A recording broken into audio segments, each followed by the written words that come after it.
সম্প্রতি ইরানের ৩টি গুরুত্বপূর্ণ পারমাণবিক স্থাপনায় যুক্তরাষ্ট্র বিমান হামলা চালিয়েছে, যা ইরান ইসরায়েল চলমান সংঘাতে বড় ধরনের উত্তেজনা সৃষ্টি করেছে। প্রেসিডেন্ট ডোনাল্ড ট্রাম্প এই হামলার দায় স্বীকার করে বলেছেন, এটি ছিল সবচেয়ে কঠিন ও প্রাণঘাতী লক্ষ্যবস্তুগুলোর একটি। তিনি হুঁশিয়ারি দিয়েছেন, যদি দ্রুত শান্তি না আসে, যুক্তরাষ্ট্র আরও নিশানায় হামলা চালাবে। হামলার লক্ষ্য ছিল ফর্দ, নাতাঞ্জ এবং ইস্পাহান, মোট ৩টি পারমাণবিক সমৃদ্ধকরণ কেন্দ্র। ফর্দ একটি পাহাড়ি এলাকায় গভীর টানেলের ভেতর অবস্থিত, যা ভূপৃষ্ঠ থেকে প্রায় ৮০-৯০ মিটার নিচে।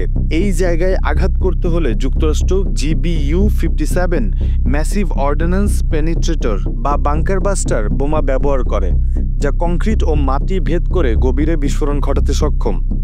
মার্কিন কর্মকর্তাদের মতে প্রতিটি স্থাপনায় ২টি করে বোমা ফেলা হয়েছে। হামলার পর ইরান দাবি করেছে তারা এসব স্থাপনাগুলো আগেই খালি করে ফেলেছিল, ফলে বড় কোনো ক্ষতি হয়নি। তবে প্রেসিডেন্ট ট্রাম্প বলেছেন, এগুলো সম্পূর্ণ ধ্বংস করে দেওয়া হয়েছে। মার্কিন হামলার পাশাপাশি ইসরায়েল জানায় তারা এই অভিযানে যুক্তরাষ্ট্রের সঙ্গে পূর্ণ সমন্বয়ে কাজ করেছে। এই সংঘাতের সূত্রপাত হয় ১৩ জুন, যখন ইসরায়েল আকস্মিকভাবে ইরানের পারমাণবিক ও সামরিক স্থাপনায় হামলা চালায়। ইসরায়েলের দাবি, ইরান পারমাণবিক অস্ত্র তৈরির পথে রয়েছে এবং তাদের কর্মসূচি ধ্বংস করাই এই হামলার উদ্দেশ্য। তবে ইরান জানায় তাদের কার্যক্রম শান্তিপূর্ণ। জবাবে তেহরান ইসরায়েলের দিকে শত শত রকেট ও ড্রোন ছুড়ে মারে, যা সংঘর্ষকে আরও জটিল করে তোলে। যুক্তরাষ্ট্র হামলার আগে ইরানকে জানায় তাদের উদ্দেশ্য কেবল সামরিক অবকাঠামো ধ্বংস করা, সরকার পরিবর্তন নয়। ট্রাম্প আগে বলেছিলেন তিনি ইরানকে আলোচনার সুযোগ দেবেন, কিন্তু সেই সময়সীমার আগেই হামলা শুরু হয়।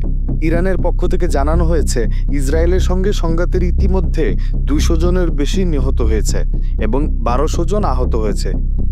এদিকে মার্কিন হামলার পর ইসরায়েল দেশব্যাপী নিরাপত্তা জোরদার করেছে এবং জমায়েত, শিক্ষা কার্যক্রম ও কর্মস্থলে যাওয়া নিষিদ্ধ করেছে। বিশ্লেষকরা বলছেন, যদিও ইরানে সামরিক মিত্রদের দুর্বল করা হয়েছে, তবুও ইরান পাল্টা জবাব দেওয়ার সক্ষমতা রাখে। তারা মধ্যপ্রাচ্যের ১৯টি মার্কিন সামরিক ঘাঁটিতে যে কোনো একটিতে টার্গেট করতে পারে, বিশেষ করে বাহরাইনে অবস্থিত ৫ম নৌবহরের সদর দপ্তর। এছাড়া হরমুজ প্রণালীর মতো গুরুত্বপূর্ণ সামুদ্রিক রুটে হামলা চালালে বিশ্ববাজারে অস্থিরতা সৃষ্টি হতে পারে। আইনগতভাবে মার্কিন প্রেসিডেন্ট একা যুদ্ধ করতে পারেন না, কংগ্রেসের অনুমতি প্রয়োজন।